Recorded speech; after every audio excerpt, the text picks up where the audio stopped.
Hello everyone, and thank you for joining us this afternoon. As most of you know, the Miller Center takes presidential transitions very seriously. So though I can't be with you today, I wanted to personally welcome you and our special guests. We're here to celebrate and discuss a new book by Dave Marchuk, The Peaceful Transfer of Power, a collection of interviews Dave conducted for a podcast series in 2020. We're thrilled that this book was published by UVA Press as one of the first books in the Miller Center's Studies on the Presidency series, which is edited by two of our own faculty, Mark Silverstone and Guian McKee. The book is already in its second printing. This book is a must-read for those interested in how transfers of power serve as the cornerstone of American democracy. It holds great lessons for these tumultuous times. A newly elected government holds the promise of a popular mandate and the threat of foreign enemies seeking to take an advantage of a new team. The new government must fill thousands of appointments, over 1,000 of whom require Senate confirmation. The incoming team must be briefed on highly sensitive, ongoing operations and plans. It must assure allies and pay attention to adversaries. We at the Miller Center have followed this topic for over 35 years.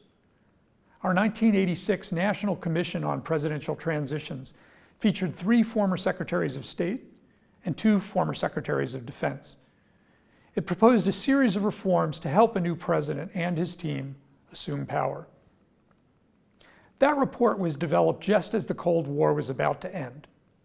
3 years later, during President George H.W. Bush's first year in office, the Berlin Wall fell, and the Soviet Union and Warsaw Pact began a 2-year period of falling apart. We chronicled the Bush administration's exceptional diplomacy in our 2020 PBS documentary, Statecraft, The Bush 41 Team. As then Secretary of Defense Dick Cheney would tell us in his oral history, we were lucky.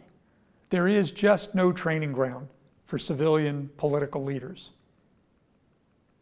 30 years after those momentous times, in 2016, the Miller Center launched our first-year project, a series of essays, events, private briefings, and instructional videos.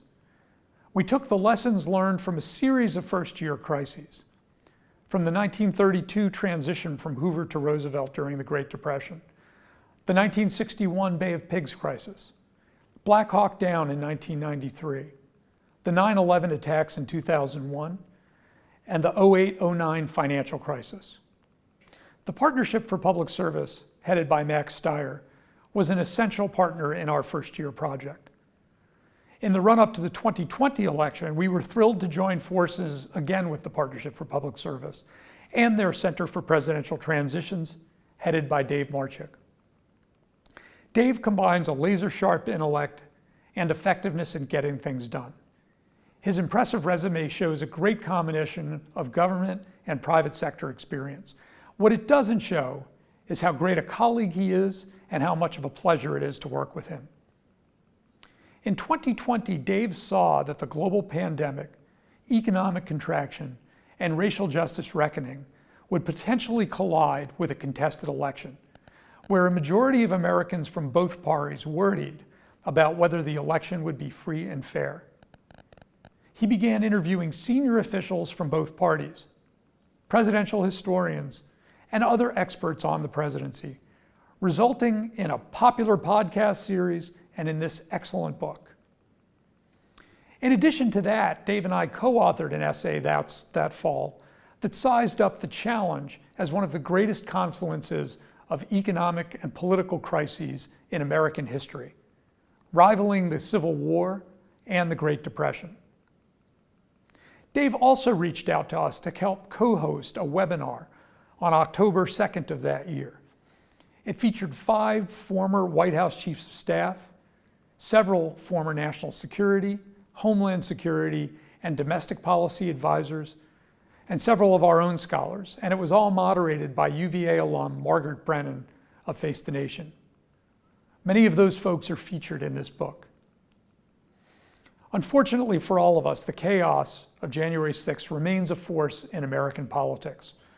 Most Democrats who watched the January 6th hearings were only more deeply convinced of President Trump's efforts to foment an insurrection. Yet to this day, millions of Trump supporters do not accept the results of the 2020 presidential election. However, other Republicans and independent voters came away impressed by the efforts of local and national Republican officials who confirmed a free and fair election and who worked diligently behind the scenes to ensure the peaceful transfer. Dave was a silent, guiding hand in that effort, helping lay out a path for handing off power.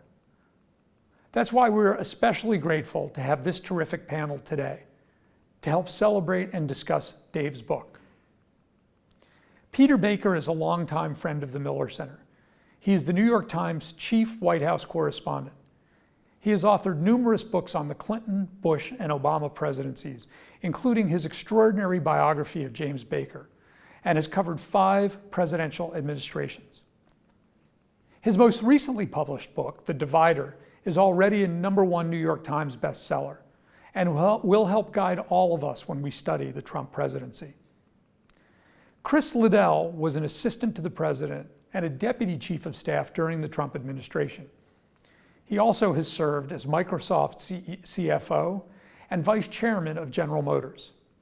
I first got to witness Chris' professionalism and graciousness when I was working on a transition project at Brookings, and he worked to help plan a potential transition for Mitt Romney during the 2012 election.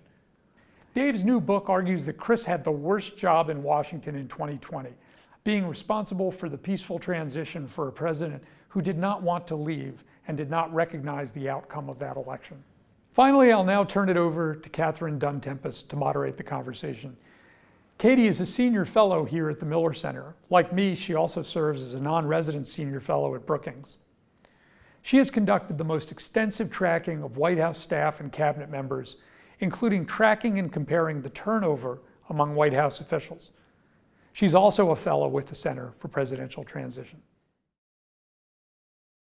Dave Marchuk is the author of the book, and he worked for the Partnership for Public Service, their Presidential Transition Center, and put together this remarkable book. I have a copy today. It's the Peaceful Transfer for Power, which is a collection of podcasts and oral histories with sort of introductions to each chapter where he has written some insightful comments. And it's highly valuable. It's a true treasure trove for students, scholars, and people who are interested in the American political process.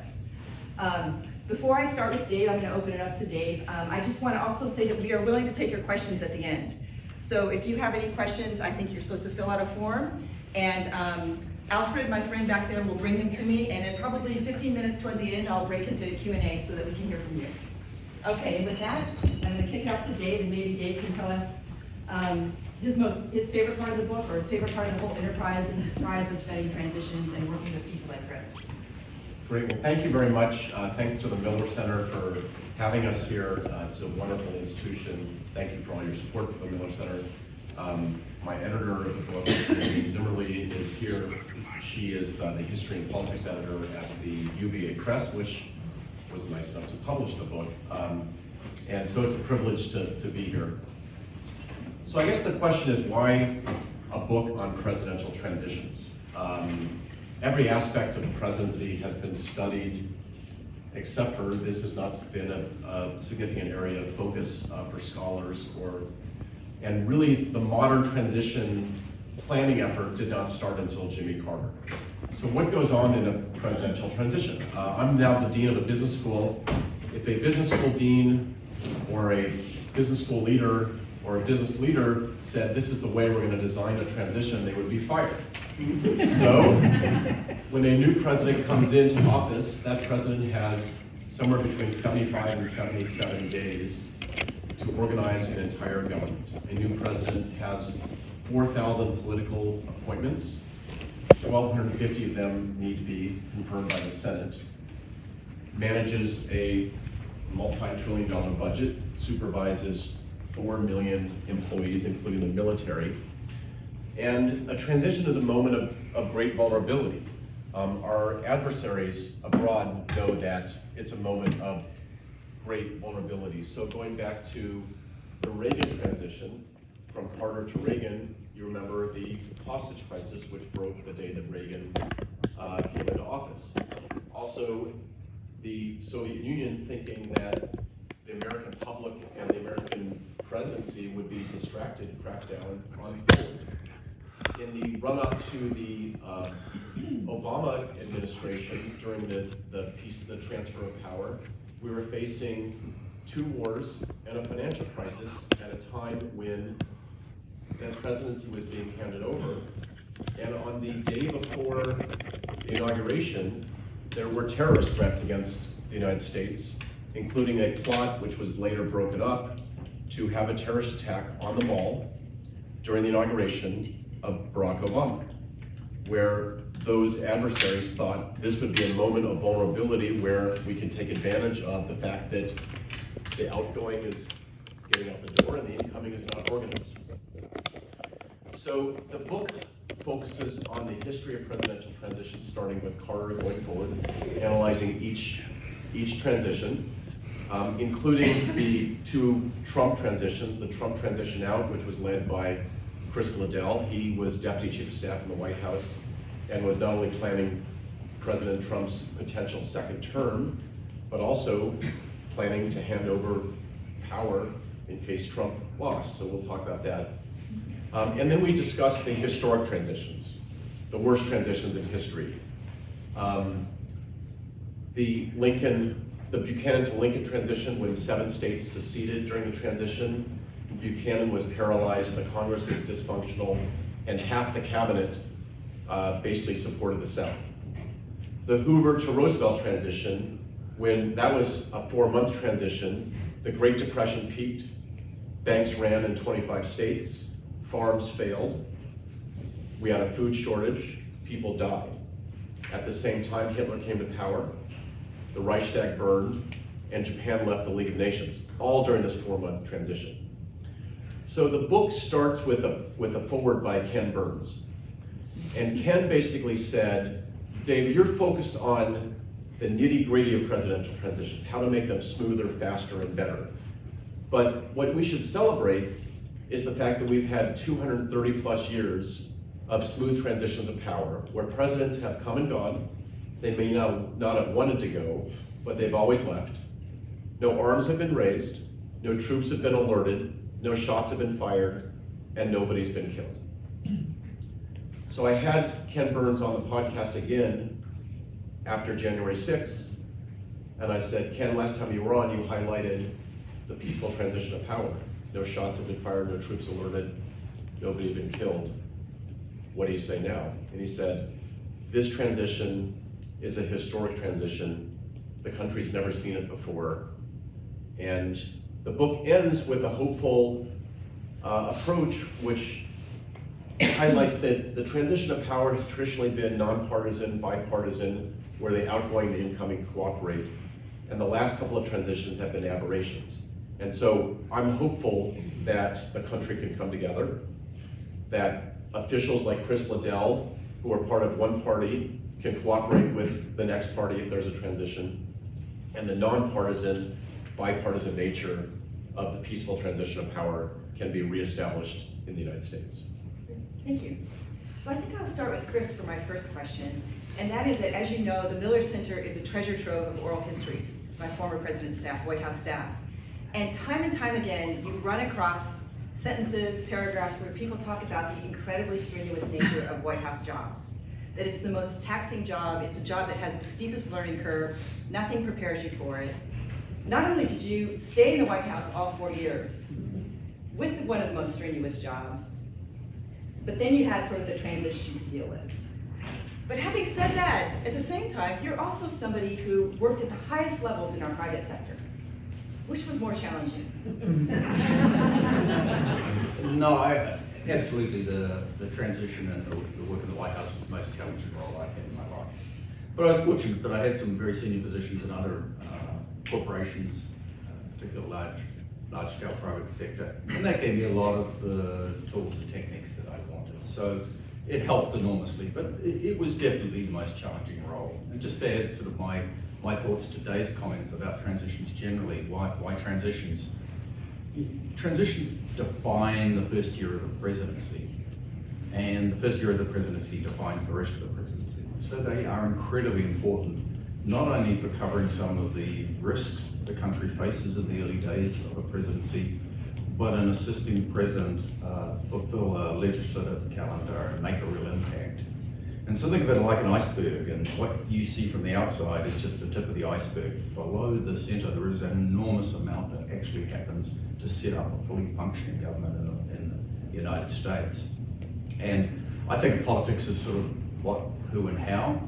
And most of the study of politics and what you read about politics is the what and the who. You know, what's the policies that people are putting in place? Who are the people who are doing it? Some of the stories around that. I'm a how person, and that's what I did in the private sector in my CFO roles, what I did to a large extent in the White House.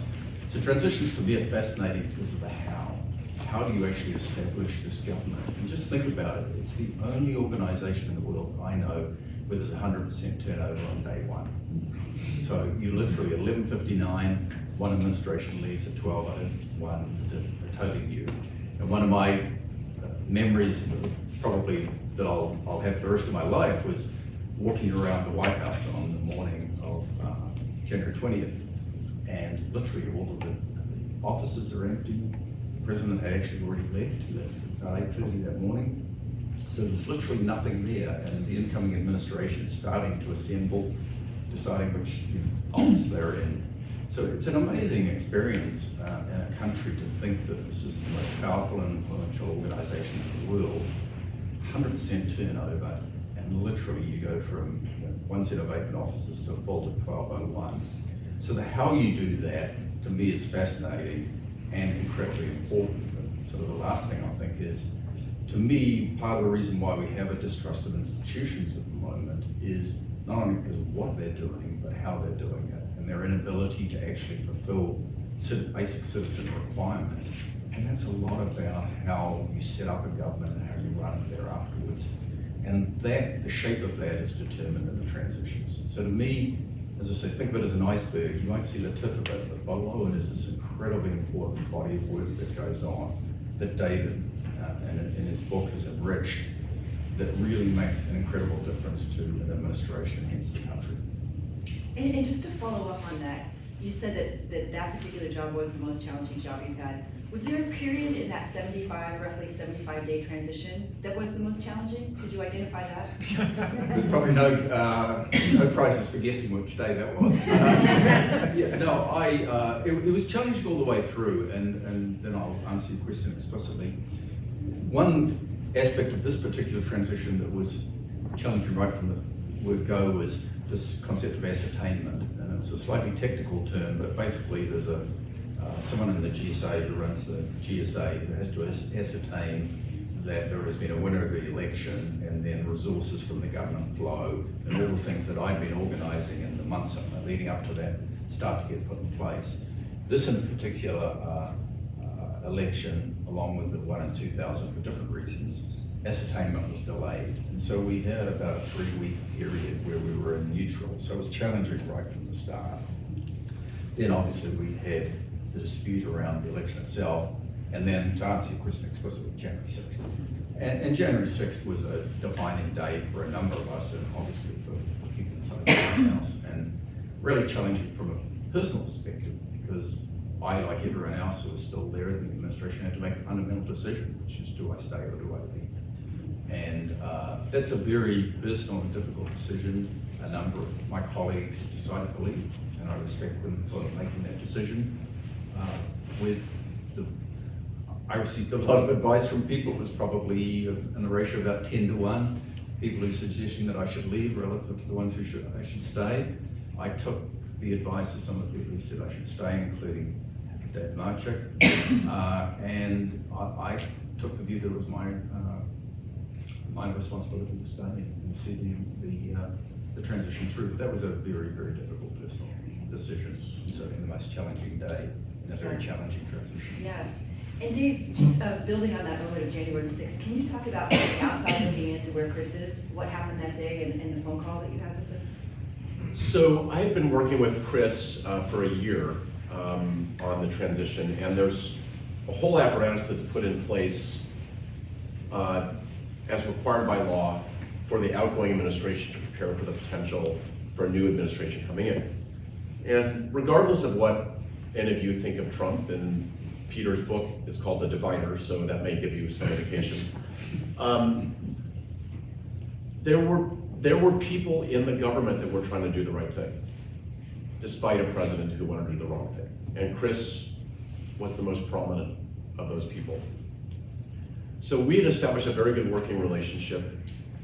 He was under immense pressure, kind of hiding from the Oval Office, I would say, so he wouldn't get fired, because he was implementing the law for a president who didn't recognize the outcome of the election. So on January 6th, I spoke with Chris several times, and Josh Bolton, who we were working with, who was the chief of staff for George W. Bush, we established a kind of, the three of us talked a lot. Josh is among the transition royalty. He did a great job. And I'm not a Trump fan, by the way. Chris at one point was weeping on the phone about what was going on with our country. And he's a tough guy, CFO of a couple big companies. He'd survived 4 years of Trump, but weeping about what was happening. And he said, I have to leave. My family, my friends. And Josh and I both said, Chris, you need to land this plane. You can't leave. It may clear your conscience to leave, but the next 14 days for the United States are a critical period, and you're the one official who can help ensure that the next president of the United States comes into office and has a running start. You also have to remember what was going on in the country that time. We were in the height of COVID. Actually, the period between the election and January 20th, we had more people die on an average daily basis than any other period. 172,000 people died from election day to January 20th, 172,000 of COVID. And the most important thing for the Biden administration was to take the vaccine and put together a distribution plan to get shots in arms around the country. We had a racial reckoning, protests all around the country, and we had a political crisis.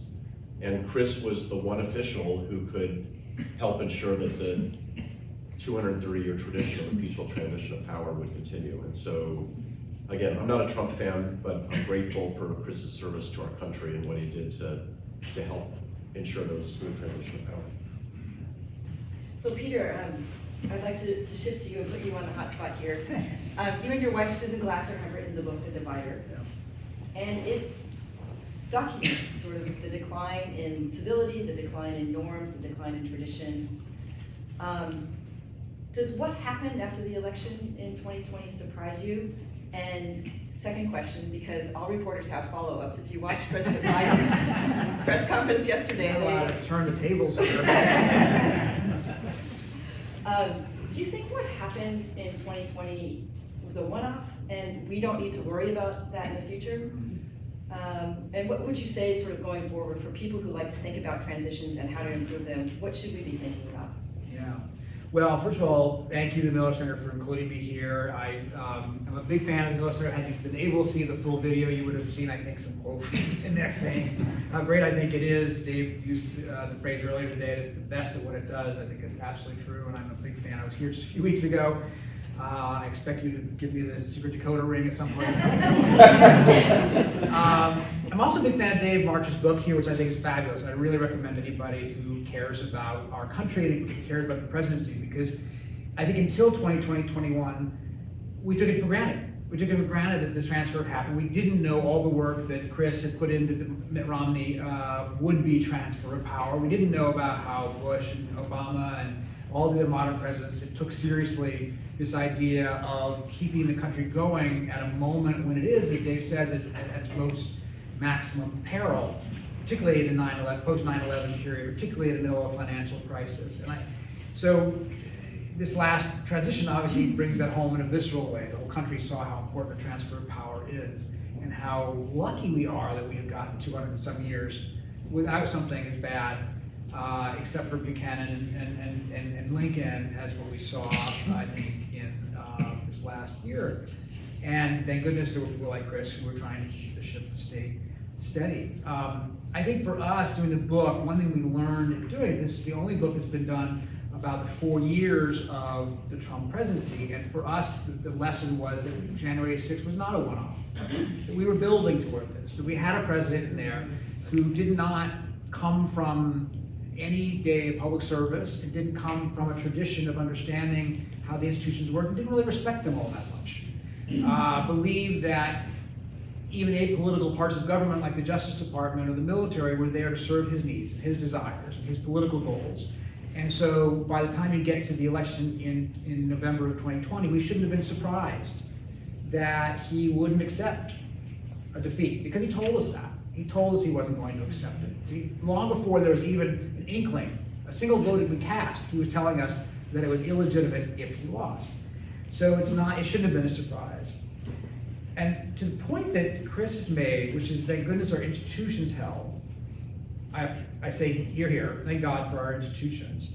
But I actually come away from our reporting on this and from reading Dave's book and from talking to Chris and talking to others, impressed by how much our institutions are really about people. And that really the institutions came so close to breaking, and the only reason they didn't was because you had individuals, a handful of individuals who did what they thought they were doing for principle, and did what they thought was their duty, their patriotic duty for the country. And you can list a handful of them. And most of them, by the way, were Republicans. You know, I mean, in the end, you had a vice president who said, no, I'm not going to claim power I don't have. In the end, you had an attorney general who says, no, I'm not going to pretend there's fraud when there's not. And you had a second attorney general who said, I'm not going to pretend there's fraud when there's not. And you had Republican governors and Republican secretaries of state and Republican county clerks who said, the truth is the truth, and we're not going to make something up just because you're unhappy. And we had Chris Liddell, who was there trying to hold things together, like literally, you know, the ship is falling apart. He's the one guy holding the ropes to keep it as it heads to shore. And so I don't think it's a one-off necessarily. That's what makes me think the lesson that we learn is it does depend on people. And imagine the same situation with a different set of people in it, right? And people say, okay, President Trump is about to announce for another term. He has learned. He has learned from his first term about who he wants to be around him and who he doesn't want to be around him. He doesn't want guys like John Kelly around him who will argue with him and yell at him and resist him. He doesn't want Jim Mattis. He may not even want Chris Liddell. Chris was smart enough to avoid his wrath. That's the only reason he managed to make it there for 4 years, because almost nobody else did, and Katie documented that with great tenacity.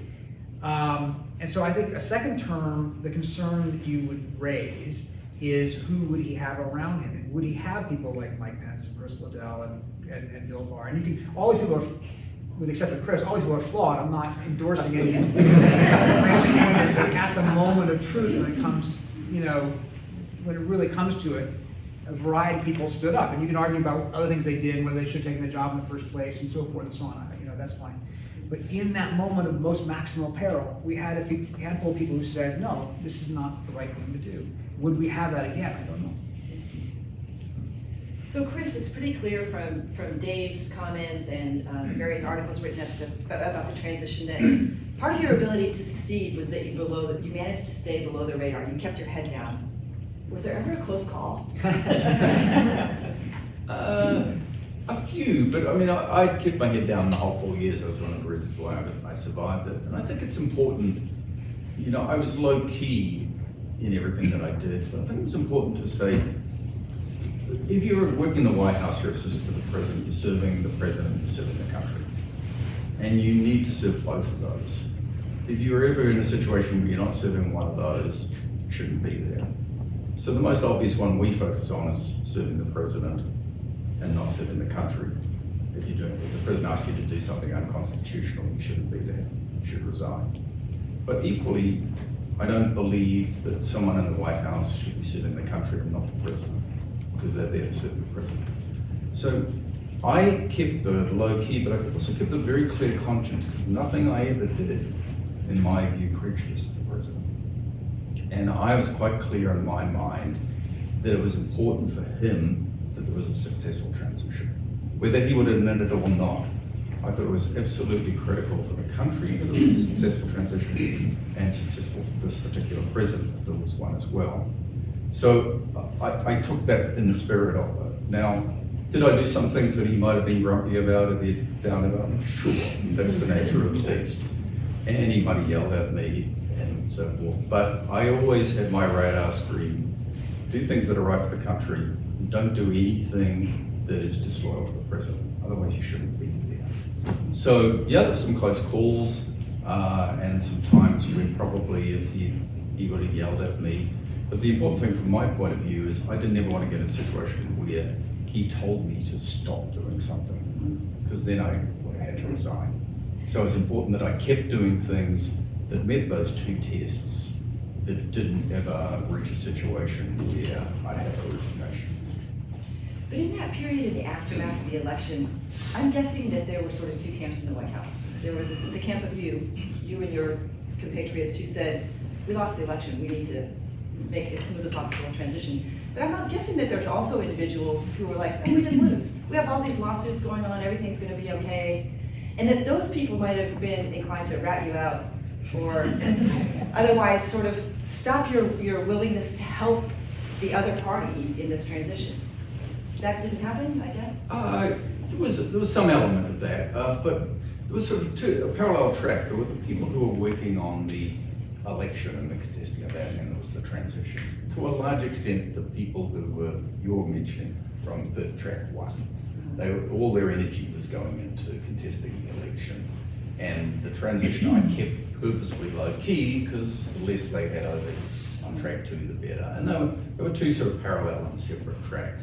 So there were some bad actors, so some people inside some of the agencies who were uncooperative when they should have been. But I come back to the point that Dave makes in the book and made verbally. The great, and Peter, the great bulk of people inside the administration were trying to do the right thing at the right time. Right. And that's the overwhelming majority of people, not only in the White House, but certainly inside the agencies. So sure, there's some bad actors, and some of them were obstructive and difficult. But fortunately, they were a minority, and fortunately, to a large extent, their energy was focused in a different direction. Right.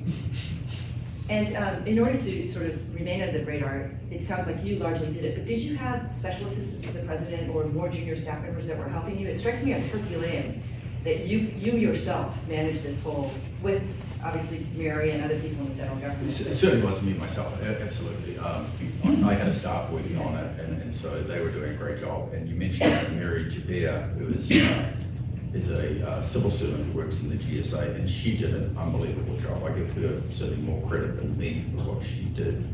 And she just did an enormous amount of preparatory work. So yeah, maybe I was the most visible person, but certainly not the only person working on it. There were a large number of people really trying hard. Robert O'Brien, I appointed in NSC. NSC did a really good job in difficult circumstances working with Jake Sullivan and incoming NSC. And if there's a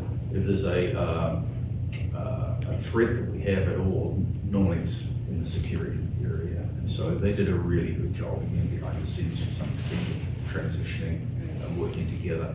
So there were a lot of good actors doing good stuff. So Dave, back to you. Now, as you know, Dave is the dean of the business school at American University and was a successful businessman as well. If you think about the American presidential transition, you know, from a business perspective, and if you look at other countries around the world, nobody emulates us. This is not something that you want to try at home. Like, you don't want to create a government where one day you have all of these people, officials in place, and the next day they're gone. And you're waiting for Senate confirmations that can be strung out for months and months at a time. What do you think the United States should do going forward? Are there legislative measures or other efforts that we could do? Because obviously it's not working at its most efficient, and there's lots of room for improvement. What would you recommend? And again, looking from the eye, you know, business people are inclined towards efficiency, maximizing all of your resources. What would you do? Let's say you had a magic wand and you could easily pass legislation. What do you think the most effective means would be to improve it? So let's first start with kind of the philosophy, which is in any large organization, any turnover creates chaos. I see my former colleague John Harris, who was CFO of the Carlyle Group for many years. When he left the Carlyle Group to move to Charlottesville, it took us a long time to recover. That was one person. So imagine losing the entire government, as Peter said.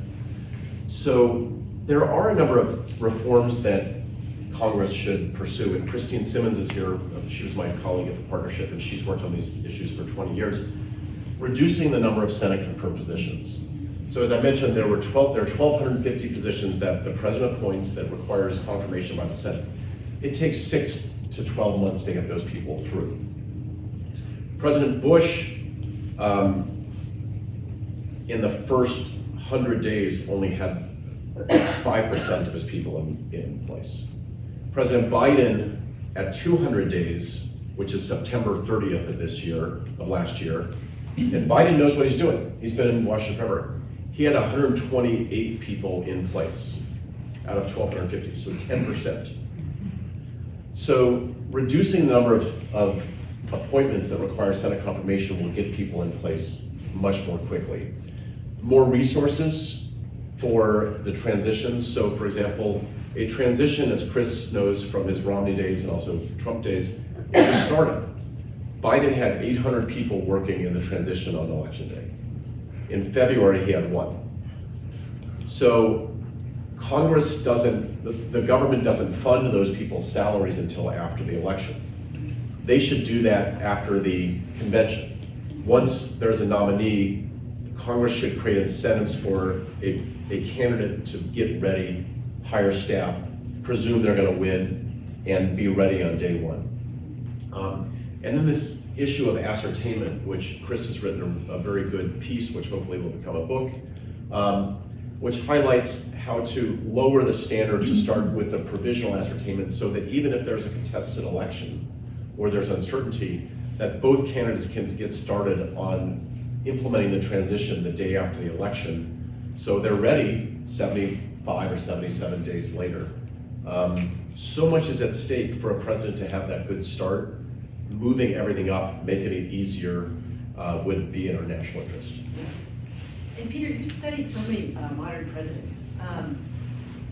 What is it about that first year? It strikes me the Miller Center has conducted a first-year project where they show the vulnerability of the country. And you've actually witnessed these presidents during their first year and their staffs.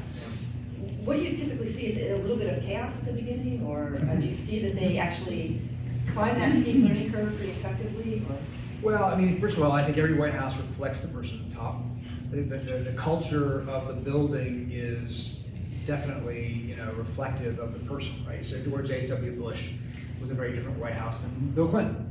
Bill Clinton's was chaotic at first because it was more like a, it was kind of like a frat house suddenly became, not that they were, partiers, but they were just a lot of young people with a lot of energy who suddenly came in and were in power and never been there before. They didn't take very many from the Carter administration, so there wasn't very much of a knowledge base there. By the time Obama comes in, he's lucky to have some Clinton veterans who were there to help him create it, and he's a more disciplined person, so his White House was more disciplined. I mean, every White House, every president will tell you, I think, that first year is critical because it's the time you have the maximum opportunity to get the things you wanted to get done. You have had campaign promises on which you have won. People you can say, you may not want to do this, but the American people has elected me to do it. I think you make that point in your book. You have, usually, you have at least a tiny bit of a break before the next election is already, consuming Washington. Congress is at some point, if not intimidated by you, at least somewhat deferential to you, and not yet tired of you. And then everything after that becomes just infinitely harder.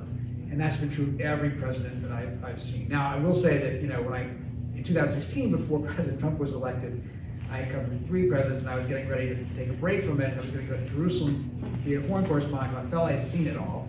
And I felt that at that point that presidents were more alike than not. That actually, Democrat or Republican, there was a lot more commonality across the board than you think. Obviously, ideologically, they're different. Obviously, they would pick different answers to policy questions and so forth. But the range of problems and the range of solutions was relatively similar.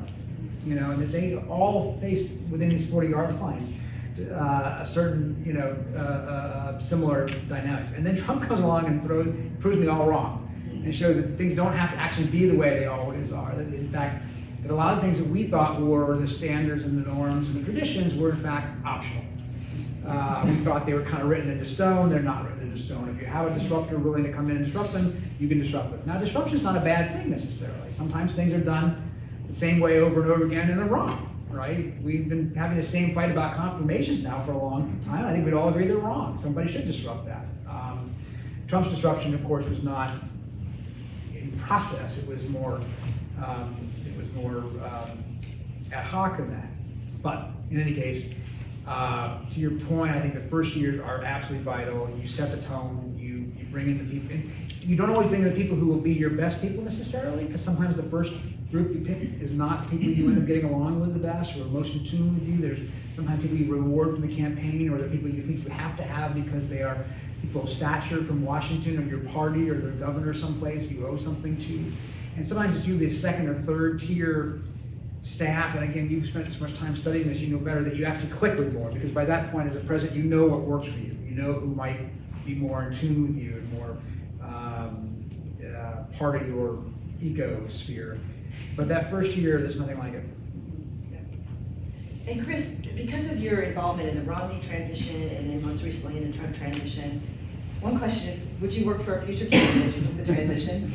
And secondly, what is your hierarchy of reform needs? Like, what do you think deserves the most attention, the most immediate attention, in terms of improvements to the transition process? So I'll ask the second one first and then come to the first one. So I think there's sort of three levels of improvement that we need to look at. The first, and it's really important, is build the institutional knowledge around transitions, and that's why books like Dave's are so important. Because to the point Peter makes, presidents come in and even if they have experience in DC, they've never had a job like the President of the United States. And understanding what has gone before is an incredibly important part and sets the president up really well. So just building the body of knowledge, because the transition in the first few months of the presidency have become vastly more complicated and difficult than they would have 50 years ago, 100 years ago. So building the body of institutional knowledge around those initial days of the presidency, in particular the work that needs to go on is planning, I think it sounds a little dull, but it's unbelievably important. So this is level number one. Level number two, there's some structural fixes that I think we should look at as a country. Dave mentioned ascertainment. We shouldn't have this sort of hiatus period where nothing happens. So we should have a provisional ascertainment. It should just be by law. As soon as a candidate is in the running for being the eventual president, they should be able to get access to resources. We should increase the minimum standard of what an outgoing administration should do in terms of statutory requirements. We should give more control to the civil service around the politicals. It's a sort of a bizarre situation when you think about it. The person who is organizing the outgoing of the administration is the person who just lost an election.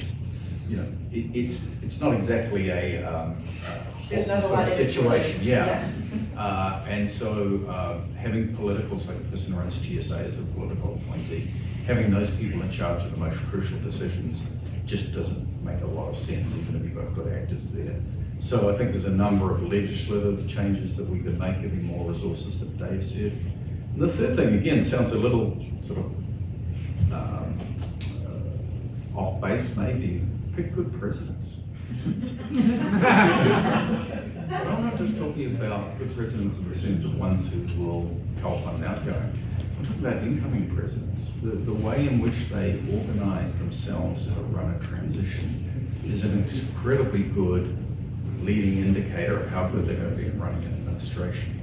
And we've gotten to the situation where the main criteria that we pick for presidents is obviously their campaigning skills, their media skills, seldom their actual ability to run anything. And a lot of these people have never run anything like the size of the White House before. So just, and it's part of, David's written a book, I'm writing a book at the moment. Part of what I think is really important is for the president to be much more organized and much more visible about the way that they run the lead up to the transition and the transition itself as a criteria, in fact, for selecting the president. Now, you know, a lot of times candidates who are winning and get the nomination, they're very self-conscious about measuring the blinds.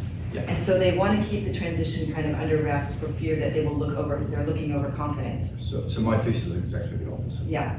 My thesis is we've got to rip that that playbook back, that in fact they should go on the front foot and say, look at all what I'm doing, look at how well I'm doing it, look at the sort of people that I'm bringing in to organise my transition efforts. This is the sort of person you're going to get when you get president. So it's not to be presumptive. You would be crazy, as Dave says, to assume that someone's just going to start it on the day after the election.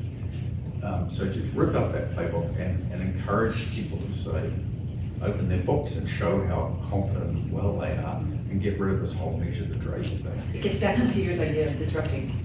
Did he answer your first question? No, he never did answer my first question. Oh, what I really enjoy contributing to it. I think I'm more interested not in serving again, but in working on the topic. I think it's a really rich and interesting topic, and I think it's one of the things that it encourages me is to date, to a large extent, it's been a bipartisan topic. So one administration is built on the shoulders of the previous one. They've mentioned Josh Bolton to President Obama. President Obama was very generous to President Trump. In our Romney campaign, we wrote a book and contributed that. It's an area of real potential bipartisanship, which I feel very strongly about. So I'm probably more interested in contributing to the topic and the volume of knowledge that certainly directly inside. But if asked to serve, would you consider? Look at the politician's answer. I have no idea. Maybe ambassador to New Zealand? And David, this is just a fun question, but at what point when you were in the midst of these podcasts, did you have this epiphany like, we should turn this into a book? I started there in the fall of 2019. Actually, Christine was one of my Sherpas. She really helped me get going. And we had this idea of doing the podcast. And at first, someone raised the idea, and I said, I don't think anybody's going to ever listen. And so we designed the podcast to try to get a little attention. So the first one, we had the person that ran the Trump transition on with the Hillary Clinton transition leader. And they did it together, which was interesting. And then the next podcast, we had two chiefs of staff, Josh Bolton and Dennis McDonough, who collaborated as well. Dennis was the chief of staff for Obama. And the podcast kind of took off. Politico said it was the best podcast of the year. And then we went through this period where the wheels came off, essentially. So I started thinking about it maybe in the fall. And then in January, I actually called Bill Ampholis, and I said, what do you think of this? And I said, you do oral histories. And he said, let's think about it. And he introduced me to Nadine, and I put together a little proposal, and they accepted it, which, hopefully they don't regret that decision. And then we just wrote it. And it was fun, it was interesting. The reception's been pretty positive. There was a big Wall Street Journal editorial or review of it yesterday, which was very nice. And I think UVA Press will tell you it's selling pretty well too, which is good. It's on the second run. And so I'm proud of the work in it. It's interesting because you have so many interesting players that are covered, both political leaders, officials like Chris, and then eminent historians like Ken Burns, talking about how does 2020 compare to some of the worst chapters in American history. It was fun and it's interesting. But it wasn't until after the whole podcast series that you thought Correct, this yeah. should be doing book. Yeah. And Sure, maybe- amazing group of people. You got Yeah, it was like good. an It was good. outstanding group. Yeah, it was good. Yeah. So I think I'm going to ask one more question, and then I'll open it up to your questions. To see We had Jim Baker as well, who was chief of staff for President Reagan, who Peter wrote a wonderful book. Yeah. So normally I would ask the last question, but I think I need to give it to Peter Baker, who is the questioner, and let you have the last question, and then we'll open it up to the audience. So maybe ask Chris something incisive that I can learn from. Oh my gosh. I should have prepared. I have so many questions for Chris. It's just a question though. Yeah, I I'm mean, glad I didn't ask answered it before, so. Yeah, I know, we tried it earlier at a different lunch where he was successful in dodging. This is, of course, why Chris has survived so well when he was in Washington. The question, I guess I would ask Chris then is, in terms of transition, we talked about this a little bit just a few minutes ago. So, it's in the hands of an outgoing White House which wants to stay, and the responsibility for them is to also work with the guys that they are literally fighting with the rest of the day, which seems like a crazy idea. And I guess, we were talking about, is there some way to departisanize it a little bit further? I'm also struck, by the way, and I would ask Dave this question, and I'll throw it to both of you. Like, we've seen in Britain, our nearest analog, we've seen 3 prime ministers in 3 months. And when the new one comes in, they were there in 10 Downing Street the very next day. Yeah. How does that happen? What do they, is it just because the parliamentary system is so different, is there any lesson that they have for us about how to do this? Sorry, that's kind of an odd You did a second left field. one. I definitely think it's setting ourselves up for a difficult issue when you have an outgoing administration being in charge of an incumbent. Now, it's relatively rare, of course, for a first-term president to lose an election and hence be still contesting the election, as opposed to, say, George W. Bush, who had finished his second term. So in a lot of cases, it's not quite so much of a problem because the president knows he's leaving and there's no mixed incentives. But nevertheless, inevitably, when the president goes from first to second term, he's being challenged, so we're setting up this topic. So I think there is certainly a lot of scope for having an independent entity running it. I mean, I hate the thought of actually creating another entity inside the government. And they only have to work every 4 years. Yeah. And so, but having an oversight entity that's bipartisan and in some way runs it, having more role for the civil servants, the non-politicals, having more power inside theirs, and so deprioritizing what the White House itself has to do and putting it more in the hands of an entity who has no mixed incentives, I think is a big idea that's well worth exploring. Yeah. And Peter, to your point about 10 Downing Street, I think one of the biggest differences is that in those countries, I think about 98% of the civil service they stay. Yeah. And so it's a very small number of appointees. So that makes it obviously, I think that's probably the biggest difference. Yeah. The other big difference is that generally speaking, the incoming administration has been in opposition for a period of time. So they're changing seats. Yeah. But the shadow Minister of Finance becomes the Minister of Finance. And so you have a lot more continuity. We had a shadow Treasury Secretary or a shadow Secretary of State. You don't have this literally 100% turnover of new people who are getting their jobs for the very first time. Yeah.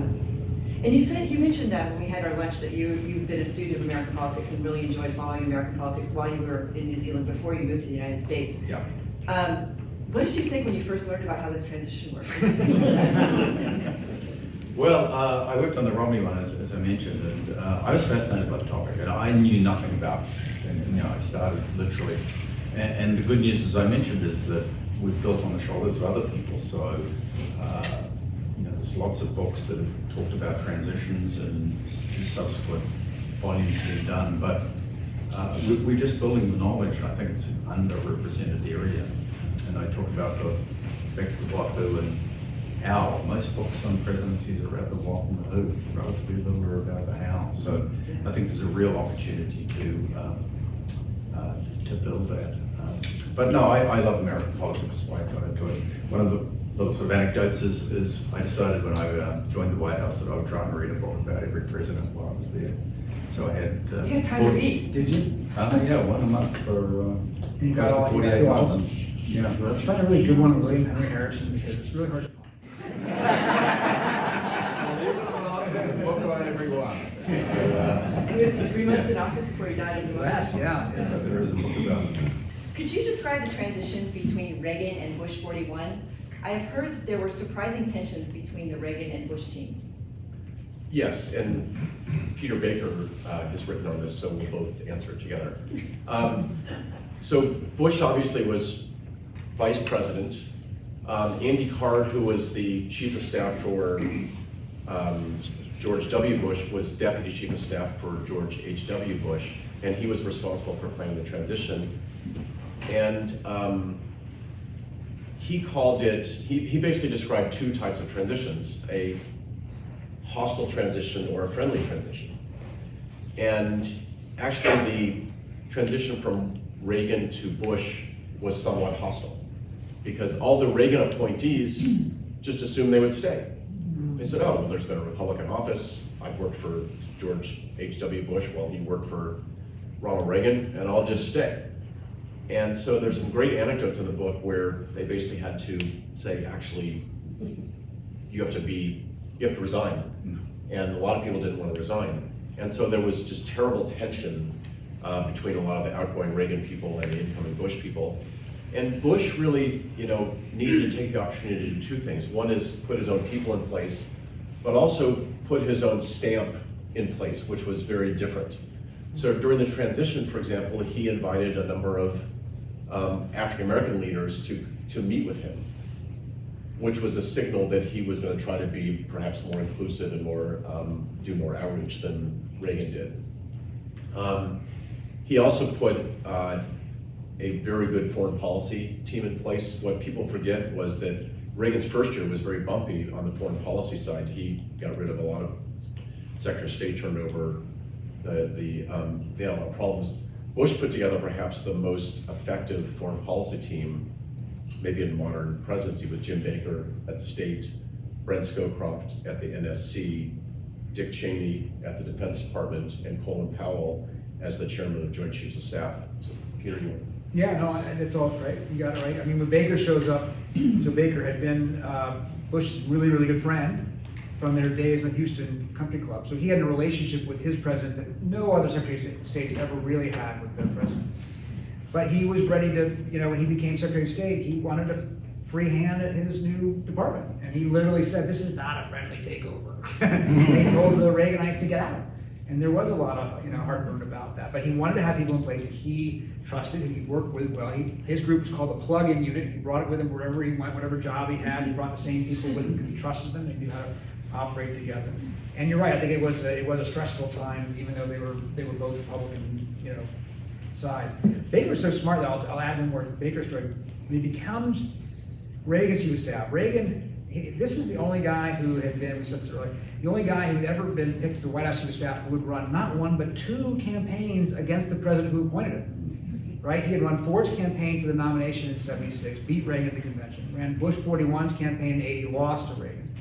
And Reagan, to his credit, said, I'm going to pick this Baker guy because I think he can actually do more for me than my friend Ed Meese, who had been chief of staff in Sacramento. He loved Ed Meese. Ed Meese was the keeper of the ideological flame.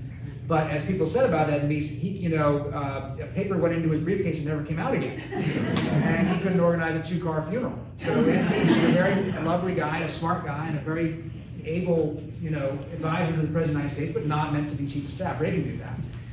And so he appoints Jim Baker. But he says to Baker, when he appoints him, he said, make it right with Ed. All right. And so Baker's then left to assuage the hard feelings of the guy he's just displaced, which is not an easy thing to do. So Baker does something that every chief of staff should think about later on in life. He sits down with Ed and he says, okay, we're going to work this out together. And he has a piece of paper with a chart with 2 columns. You're going to be counselor to the president, he suggests, which is a great title. And we'll divide up our responsibilities. And we'll run this together, in effect, is what he's saying. And you'll be a member of the cabinet. I won't. I don't need to be. That's the thing he does. The thing that really is the icing on the cake is he says to Meese, you'll be a member of the cabinet, which, as Chris will tell you, means absolutely zero as far as White House staff is concerned, because it's a title, it doesn't really mean anything, But it really appealed to Meese. When I went and saw Meese years later for our book on Baker, he was still talking about how great it was that he was a member of the cabinet. But it did, it worked, and it assuaged his hurt feelings. And in the columns, you get this and I get this. Baker, though, understood something that Meese didn't. Baker says, you'll do policy, you'll do the NSC, you'll be the cabinet member. I'll just take care of the legislative affairs and the press shop and the paper flow that goes into and out of the office of the President of the United States. And I'll have the Chief of Staff office, which is the only office big enough really for a meeting of the staff and has a traditional role of being the center of power. And Baker understood that legislative affairs, paper flow in and out of the White House, out of the Oval Office, press affairs, those are the real keys to doing things. Ed Meese can come up with all the policies he wants, but if you can't get them through Congress, it doesn't mean anything. And Baker understood that what he was doing was playing down his ego, but accruing all the real levers of power for himself. Chris, I have a question for you from the audience. What was your relationship with Mr. Trump before he was elected? And secondly, amid comments of your comments of your incoming transition and the work Chris Christie did, are there any comments about the incoming transition and the work that Chris Christie did? Right, so I didn't have a relationship with Mr. Trump before I served in the administration. The history of how I came to be there was after we lost the Romney campaign, we had some time on our hands, and so we wrote a book about what we'd done. We were proud of what we'd done, and we thought it was a lot of good work, and to my point before about sort of bipartisan contribution. So we wrote a book about how you run a transition set up the White House. And when the next cycle came around, I sort of sent it to a number of the candidates and said, I don't want to be involved in the planning again. I was doing something else. But if you win, I'm happy to help out. And I met with Chris Christie, and I met with Rich Lefser, who was my equivalent in that. I sort of gave him some advice, gave him some help, worked through the book, the suggestions there. And I think he did, generally speaking, a pretty good job.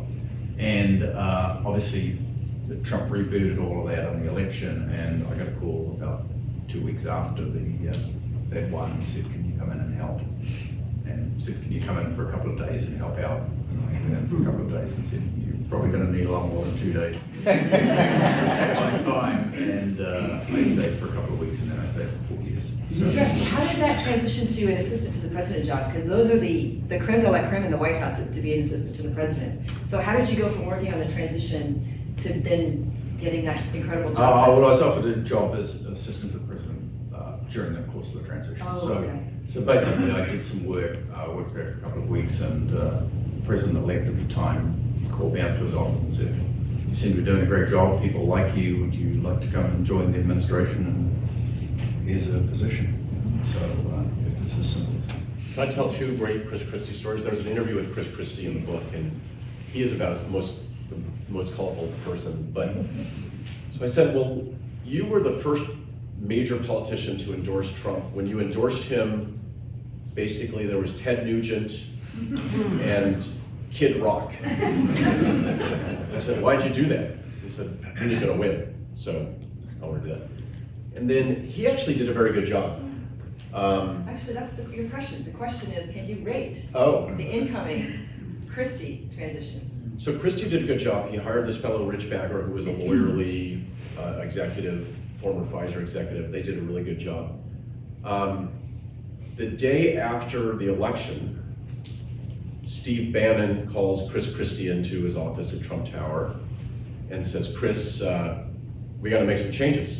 And Christie said, okay, what do we need to change? And Bannon said, you're out. And they fired him. And then they literally took all the binders and everything else and threw them in the trash. Another interesting story is I asked Chris Christie, who did you report to during the transition? He said, well, we had a committee. Paul Manafort, Steve Bannon, Michael Flynn, and then the kids. Okay. That's an interesting board of directors. So I think basically after they were in free fall, and they called Chris and said, can you help us organize this? So Chris Christie did a good job, but unfortunately, the pattern was the same actually. Competent people were doing a good job, and then once Trump focused on it, the wheels came off. So, I'll stop there. Yeah, okay. So this last question is near and dear to my heart because it asks about the early turnover in the Trump administration. You might remember that in February of 2017, the National Security Advisor, Michael Flynn, was fired. There were other people in that office that eventually left as well. And that was the beginning of a tumultuous year that led to record level staff turnover. It was he lost 35% of his A-team in 1 year, which was more than any other president going back to Reagan by far. He quadrupled Obama's first year turnover. So the question is, how did that early turnover affect White House dynamics and White House operations, Chris, since you were there on the ground? Well, I think it's also a good example of what we were talking about before, that what happens in the transition is before run into what happens in the first year, and part of the problems with people leaving were they weren't battle tested during earlier time, and there wasn't all the screening that should have gone on. So it was Screening or screening?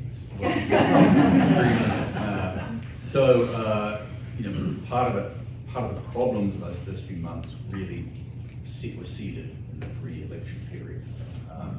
And then in terms of turnover, and again, part of the sort of institutional knowledge is the first 6 months is unbelievably important from a presidential point of view. And the first 6 months of the Trump administration, to a large extent, was lost with personnel changes, but also legislative problems. There was the attempt to change Obamacare, which went nowhere. And so Trump lost 1/8 of his presidency in the first 6 months, and it's probably the most important 6 months as well. But were people nervous? Were people thinking, whoa, I've got to keep my head down even more? Like, it strikes me that would just introduce a huge level of anxiety when all of a sudden these people are leaving, and they're leaving under not great circumstances. Or were you sort of immune to it just because you had worked in business and seen heads roll before? Like, this is not a big deal? No, look, it's a stressful environment, but I think that's true of any White House. I mean, ours might have been more extreme than others, but you work under an enormous amount of pressure. And even in inverted commas, more traditional White House, normal White House, I think the average length of stay in the White House is something like 18 months. People don't last that long. Except you did. Well, combination of pressure, wanting to go to another job, wanting to go off to earn a salary. There's a number of reasons why, but these are really tough, high-pressure jobs. Ours might have been a bit more extreme because of the uncertainty, but we underestimate what a tolerance someone will give you. Yeah, great. So how did you last longer than 18 months? I took a very simple approach. I always described our organization as a submarine. We just went along below the surface. All the storms above the surface, we just kind of ignored and let them go past, and we just focused on getting stuff done. Sounds easy, but if you just focus on getting things done and don't let the disturbances of what's happening around you influence you, you can survive. You can do well. Yeah, thank you. I'd like to give each of you a chance to have a closing comment if you'd like to make that, and we'll then take our audience. I'll start with me. I just want to compliment Dave on the book. I said in the lunch beforehand, I'll say it again. One of the great things about working, we talked about the pressure and everything of working in the White House. One of the great benefits of working in the White House under those pressure and circumstances is you make lifetime friends. And Dave was an incredibly important friend and ally to me at a very important time, not just January 6th, but all the times leading up to it. So a huge amount of respect for him as a person. I think the contribution that he's made in the book and the podcast is really, really important. So my sort of closing remarks are, if you haven't read the book, read it. It's really good, some great stuff in there, you'll learn something, and congratulations to you, Dave, for getting it published. Thank you. I would echo that. That's all I would say. It is a great book. I've read and talked to a lot of people about presidential transitions. I've never seen anything put together the way Dave has done it here, and he's been a great friend and supporter of ours as well, and I'm grateful for his generosity. But mostly, I'm grateful for his scholarship and his research here, because I think it's a contribution not only to history, but a contribution to our current system to help us understand the issues that confront us going forward, because we're going to have more transitions, and they're all going to be challenging in their own different ways, and thank goodness they're going to have Dave to turn to for advice. So thank you very much. I wish my mom were here to hear. She would actually believe. I guess I would close with a couple things. One is that there was a review in the Wall Street Journal that closed with the line that the book, it's impossible to read this book without feeling grateful for the public servants that have toiled without any limelight. And that's the way I feel, that the public service and the public servants that do a good job for our country, regardless of party, are heroic. Number two is that I learned a lot from Chris Liddell, because I was never a Trump supporter. I was in a nonpartisan job. But what I learned is that even in the most difficult circumstances, there are people that are trying to do the right thing. even when you want to label everybody as, you know, bad or problematic. And number 3 is to give a shout out to the Miller Center, because I think that this is the first time you've done a speech like this anywhere. And so I think it's a tribute to the Miller Center's ability to convene these interesting talks, and you know, having a best-selling author and perhaps the most distinguished journalist in the country speak on stage with someone who showed grace under pressure at a time when our country was literally falling apart. It's a privilege to be here, so thank you very much.